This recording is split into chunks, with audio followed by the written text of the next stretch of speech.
Have you ever thought about the life-changing power of a rock concert? Today's guest, Amy Johnson, has turned that idea into reality with Rock from the Heart, a nonprofit that brings heart health awareness to the forefront through music, connection, and community. Amy's passion for making a difference shines brightly. She's built a movement that empowers families facing aortic and heart valve disease with strength, knowledge, and support. With a background in education and a natural talent for connecting with people, Amy has transformed Rock from the Heart into more than an organization. It's a lifeline and a celebration of hope. I can't wait for you to meet her and hear the incredible impact she is making. You're listening to Act to Impact with Brandi DeVries. Through heartfelt stories of resilience, hope, and community, I share my personal experience as a longtime advocate and fundraiser for the national nonprofit Children's Cancer Research Fund. Invite pediatric cancer families to tell their stories and highlight individuals who use their unique gifts to create a positive impact. It's time to ignite action.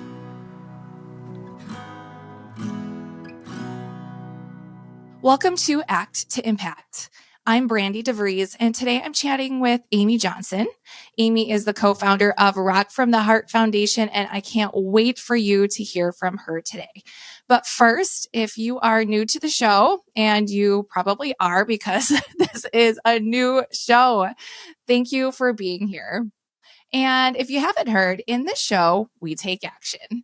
And my guess is that you're probably here because you're an action taker. So before we dive into this episode, let's pause. Please show me how you take action. Click the follow button, like this episode, and leave a comment.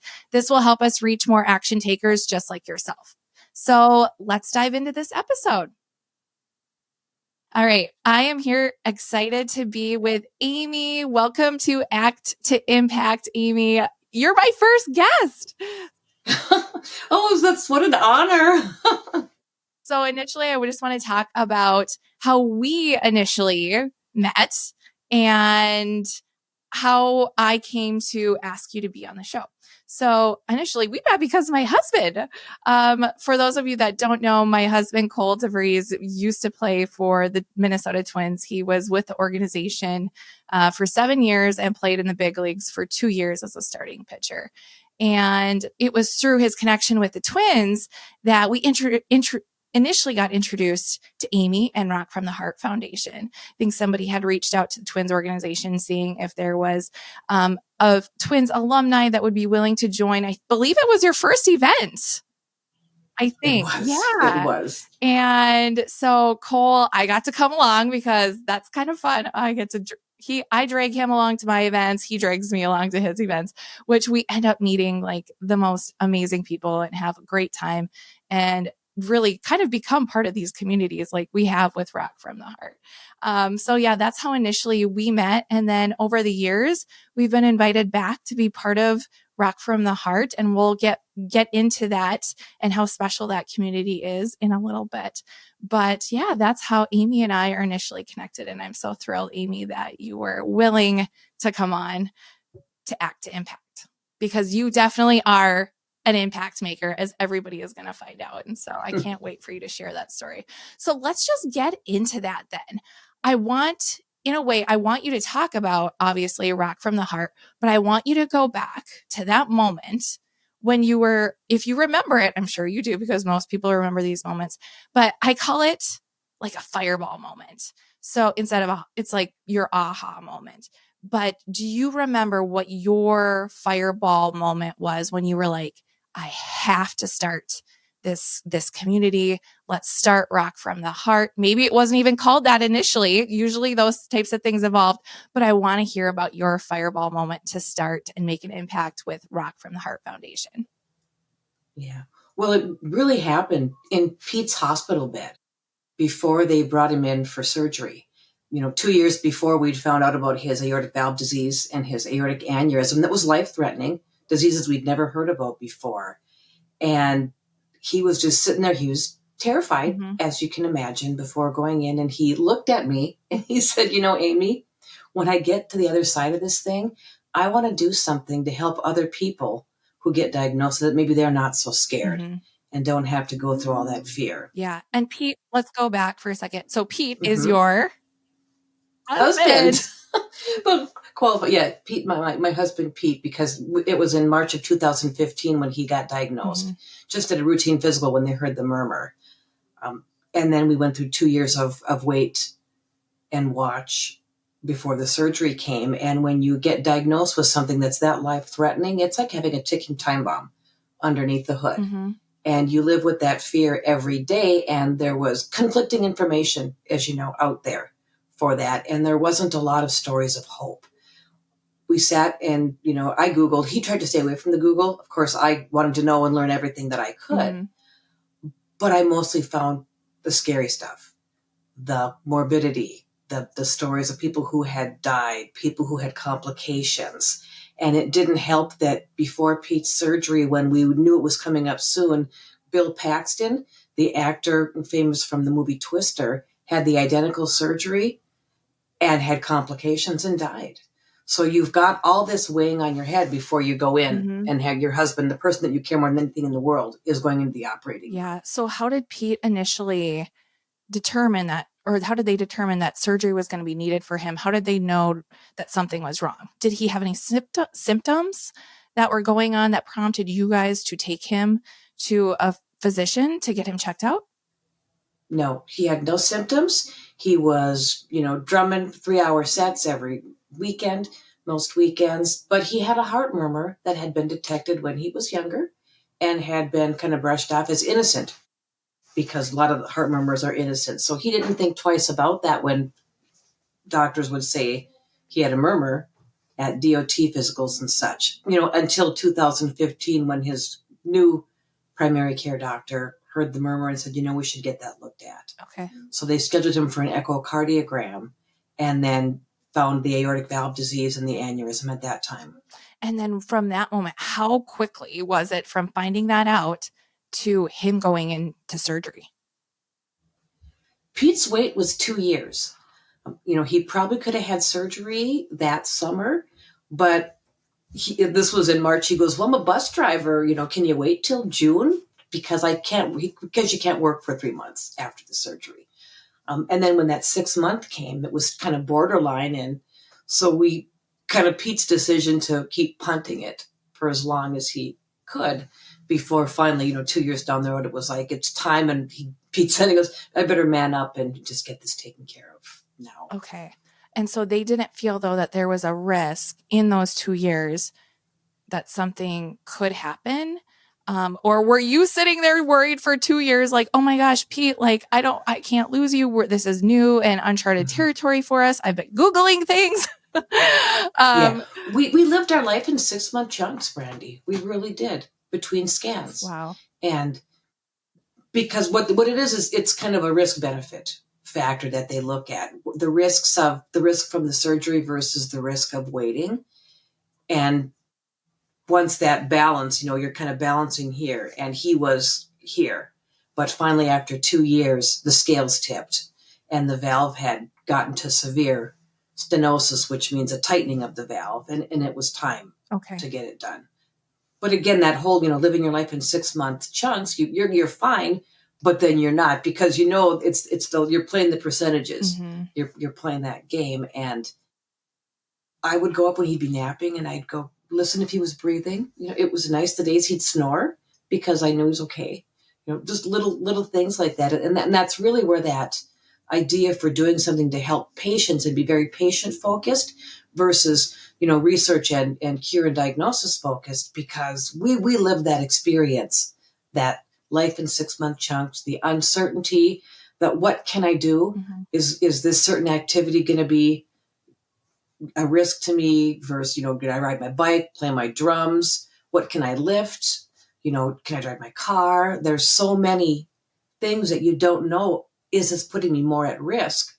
Because the biggest fear was really that aorta being the aneurysm, because when your aorta is usually the size of a garden hose and it's the size of a can of Coke, the risk of that dissecting or rupturing, and then it becomes a life-threatening emergency where surgery is needed. So after that surgery, kind of Pete said, he goes, what can we do to just raise awareness so that people start thinking about their heart and making sure they're going for those annual physicals, because that's what saved his life. We know how our men like to, go to the doctor. They get excited, right? Yeah. When it's time for the annual physical. Right. So I don't know if this is different or the same, but my dad went through and had like some type of a heart scan. And because my mom had found out that she had some cholesterol, I think, built up. And so she's okay, but it prompted her to be like, Dean, you should probably have this scan done too. Well, they found out that he was a ticking time bomb. And he, within a matter of days, I think it was, they had him in surgery and they did open heart surgery on him. And I don't know a lot of the details of it, other than he's okay now. He recovered very That's well right. from it, but it is giving him now a longer life. Because it was one of those things where it just could have all of a sudden at any time probably killed him. So we're very thankful that my mom, she is a nurse and she has a background in health, and so she was being proactive with just getting him, like, just had the sense that they need to check out his heart, because there was heart disease in our family on his dad's side and stuff. So, well, I love that even though Pete kind of delayed things for a couple years, that, like you said, in that moment, he decided, like, yes, we need to do something together to help patients through this process as well. So, Yeah. And really kind of the funnest story, Brandi, when we talk about how the idea came to start Rock from the Heart after that is, so before Pete's surgery, we knew it was going to be the summer of 2017 because he'd had his checkups, and we kind of felt it was time. One of our favorite bands, Night Ranger, announced that their drummer, Kelly Keggy, was going to be gone for 8 weeks for surgery, for a heart surgery.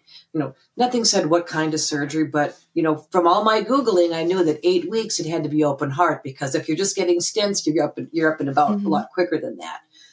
So we kind of watched to see when he was coming back, kind of behind the scenes, keeping an eye on that. And then I saw that he was, back, and he got up and sang a song at one gig. Well, then we look, it's like Night Ranger was going to be in Fargo at Ribfest in June. So we hopped in the car and we drove to Fargo to see Night Ranger. And this was one of Kelly's first post-surgery gigs. And he drummed a full 90-minute set. He sat out for one song and had his drum tech play, but he played the entire night. And Pete looked at me and he goes, okay, I've got the Kelly Keggy barometer. I'm going to play my drums 8 weeks after my surgery. So once we decided we were going to do something, he initially thought, he goes, oh, maybe we'll do something at the local joint, and I'll have one of my bands do some kind of a fundraiser for a heart organization. And I looked at him and I said, why don't we try to book Night Ranger? Let's just go for it. And that's how it was born. I love that. And so initially too, well, first of all, I mean, not a lot of people will just be like, yep, we have this idea. We're going to do it. Like, we're going to start working on it right now. And it's people like you and Pete that are at, like, the action takers, the people that said, we have this idea, it's meaningful, and we're just going to start. Because a lot of the times people don't know, when they have an idea, like you guys said, they don't know where to start. So can you talk about where did you guys start then? What was one of the first things that you did to bring the symposium and Rock from the Heart to life? Yeah. Well, of course, an idea is an idea, and I'd never organized anything of this magnitude before, but I had a lot of experience in the local business community through the Chamber of Commerce, and we'd organized a few, little Christmas shows for the Chamber as a fundraiser. So I kind of had a little bit of, event organizing and knew some people. Well, I had a friend who worked in some local festivals, and I just asked him, do you think this is something that's possible? And he said, yeah. So you start Googling. I'm like, okay, let's think about what potential venues could we hold an event in? And how do we get a hold of Night Ranger if we want to book them? Where do we start? And as it turns out, I had a customer through my side business with phone stuff that I knew from when I sold him a couple of headsets that he worked with Ace Frehley. So I sent him an email and I said, would you know by chance who Night Ranger's booking agent is. And I got a number and an email. So we learned it as we went. Mm-hmm. It's just a matter of, I've always looked at things. It's not like how, oh gosh, I can't do this, but it's like, this is what I want to achieve. There's the big goal out there. Now let's step back. Mm-hmm. Step one. How do we get started? Let's get a phone number and an email. Is this even possible? Make the connection. Okay, great. Is there a venue that we can have, and what are those prices? And we ended up that year finding the Pantages Theater, working with them, and they're like, we love this idea. And then I just started to pitch it to organizations to try and get some backing. Mm-hmm. To be able to find, can we do this? And I'll tell you, it was hours of work, it was investigation, and it was a dream. Yeah. And a vision. And that the day when I got the call that said that Night Ranger's plane had landed in Minneapolis, I had to pinch myself and say, oh my gosh, this is really happening. Yeah. And now here you are. What is this? 6 years? Yep. 2019 was the first, February 2019 was the first event. Yeah, that's great. Yeah. Well, let's talk a little bit about this community that you've built. Cole and I have been able to see it firsthand when we've attended the events. We see the same people there every single year, and we get to talk to them. And that's really one of the fun things about Rock from the Heart that we enjoy, that we see those same people every year. What is it that you think that keeps people coming back to the event and also being engaged? Because you have a very engaged group of people in this community. Yeah, it's amazing. Well, I know, going back to that first year when it was just going to be a concert, we started getting contacted from different organizations, people who'd been affected across the United States. So the symposium, which is going to be rebranded as Aortic Ed Sessions to kind of make it a little more personal and fun, was an afterthought. We said, well, if all these people are coming to Minnesota, we should add a second day and do some education and bring in some experts to talk to the patients about that. And I think that's where it really changed and became something bigger, because we get to learn on Friday together, followed by kind of a casual dinner that's not a gala, where it's kind of an everyman event, we like to say, because the people who really need to be there are the ones that probably don't have $500 for a gala ticket, and I don't look good in a ball gown anyways. I don't think I don't believe it. I'll get you in a ball gown and some sequins. We'll have to get together sometime, and we'll see if you can help me out in that department. I like that. But we just want everyone to be comfortable, and the people who come now tell us that it's Rock from the Heart is more than just a concert. Mm-hmm. It's more than just music. There's a feeling. There's something that's been built because you've got a group of people here with a shared experience. Yeah. And you can look around that room and know that there's somebody in that room that's gone through what you've gone through. Mm-hmm. And not everybody, but the one thing that's come out of it too is the people who are not directly affected by aortic disease. After they attend an event, almost every person runs into somebody or has somebody close to them that gets affected by aortic disease, and they know where to go. Mm-hmm. They know where to direct them to get information, answers, and help and support. Yeah, that's great. Do you see at the educational component of it the night before, is it primarily people that are on the other side, they've had surgery, they're, doing what they can do to keep their heart healthy now? Is it people more that are in that waiting period, like they know that they have aortic disease and they're waiting surgery, or they're thinking about having it?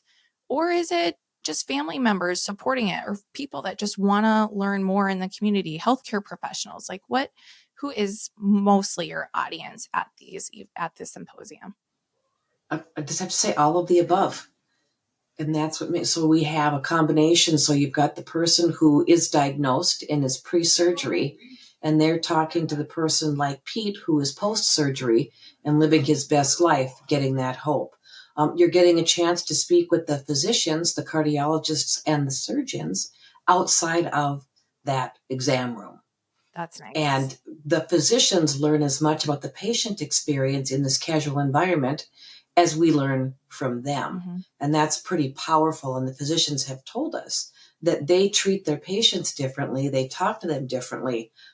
Pete's cardiologist never knew that when he walked out of that office, the clock started ticking and we lived on this roller coaster ride in between appointments where all that stress, still exists. It's like, oh, we're good for 6 months. He didn't understand. And even he said, I'm going to start, acting differently and having some different follow-ups with the patients, knowing what they're experiencing in the mental health side of things. Mm-hmm. You get the people who maybe lost a family member, who have the support of a community that's there, and they have a way that they can make an impact. We have the people who are the spouse of somebody who's living with it, who can talk to somebody like me or our other caregivers who've been by the side of them through the diagnosis all the way past surgery and recovery. Mm-hmm. Other than Pete's story, has there been any other specific stories that you've heard from people that have gathered information from the symposium that has the information you guys have provided there has saved someone's life? Yes, it's we ran into somebody this past summer in Fargo, from Fargo, from North Dakota. That's They'd come another to one of connection we our. have, our North Dakota connection. So. Yep. Yeah. Yep. So he came to the Night Ranger concert we had in Fargo a couple years back, and we ran into them this summer. He goes, after coming to, Rock from the Heart, I was getting my annual heart physicals, and I'm 8 weeks post-surgery today. He had gotten diagnosed a year after he came to Rock from the Heart because he was going in for his physicals. He had an aortic aneurysm that required surgery, and he had life-saving surgery, but he was less afraid, he said, when he got diagnosed, because he's like, hey, I know Rock from the Heart. And he hadn't come for the education. He came for the concert, Mm-hmm. but he knew where our website Mm-hmm. was. And he was able to go and find those resources and find the support to get him through what he was going to be experiencing. And just like Pete wanted, he was less scared. That was Pete's vision, to find people when they get diagnosed that they're less scared. Yeah. Just quickly, before we start wrapping up, what do you tell people, like the hard and fast symptoms or things to watch for? Because it's really no symptoms in most cases until it's an emergency, knowing the family history, there's probably more than we can count people who have died from aortic disease and never knew they had it. So if there was not an autopsy done and somebody died of what they call, the massive coronary, it was possibly aortic disease. So if you've had those sudden deaths in your family, it's very, very important to advocate for your health. Talk to your doctors, get the stethoscope checks, first of all, to just check for any murmurs. Symptom, heart murmur. Have you been told you've got a heart murmur? If so, you should ask for an echocardiogram. If there's been any heart murmur, even if they said it's innocent, advocate for that heart murmur.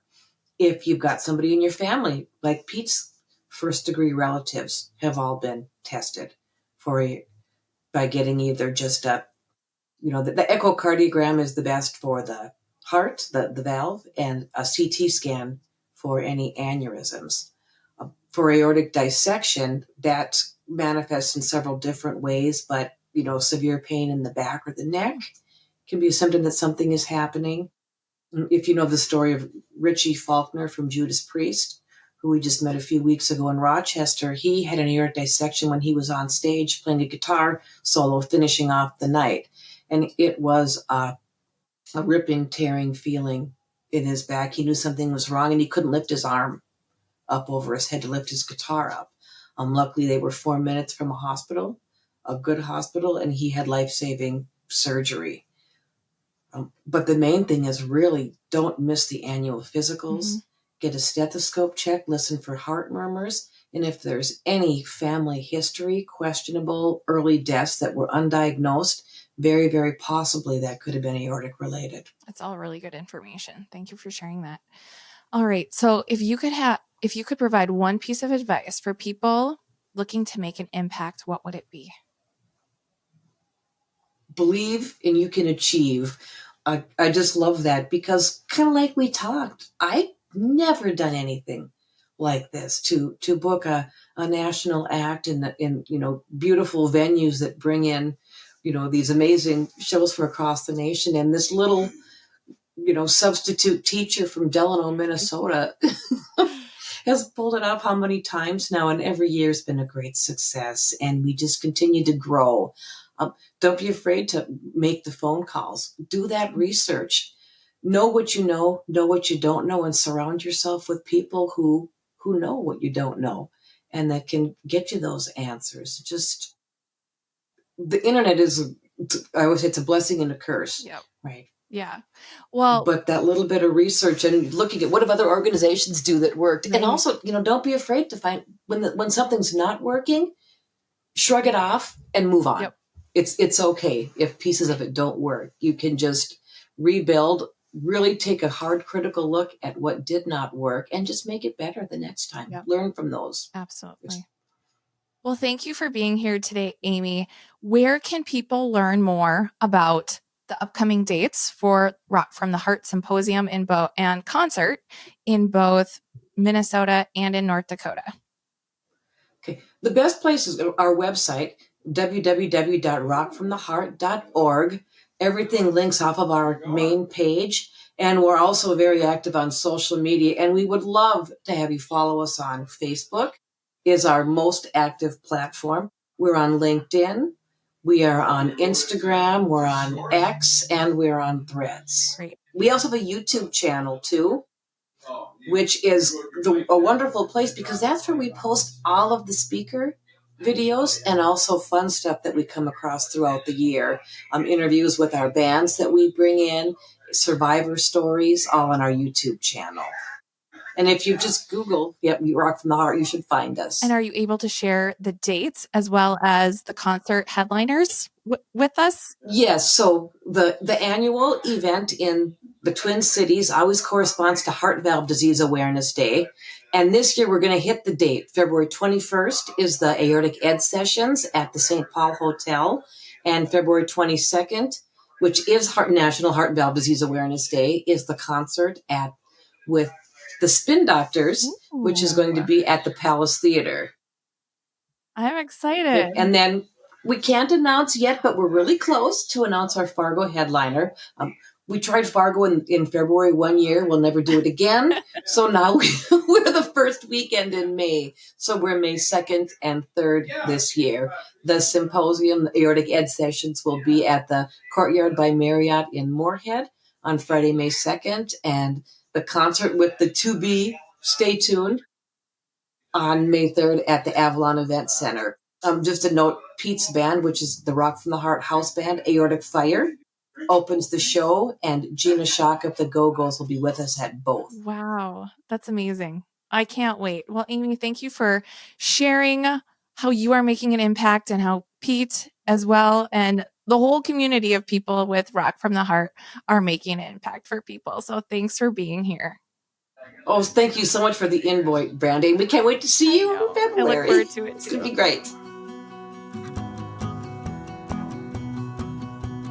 You've been listening to Act to Impact with Brandi DeVries. If this show ignited your fire and inspired you to take action to make an impact, please share this episode with a friend, leave a 5-star review, or write a review to let others know how the show impacted you. I can't wait to see the action you are taking to make an impact, and I'd love for you to share that with our community. Go ahead and tag me on social media as you are out making an impact in the world.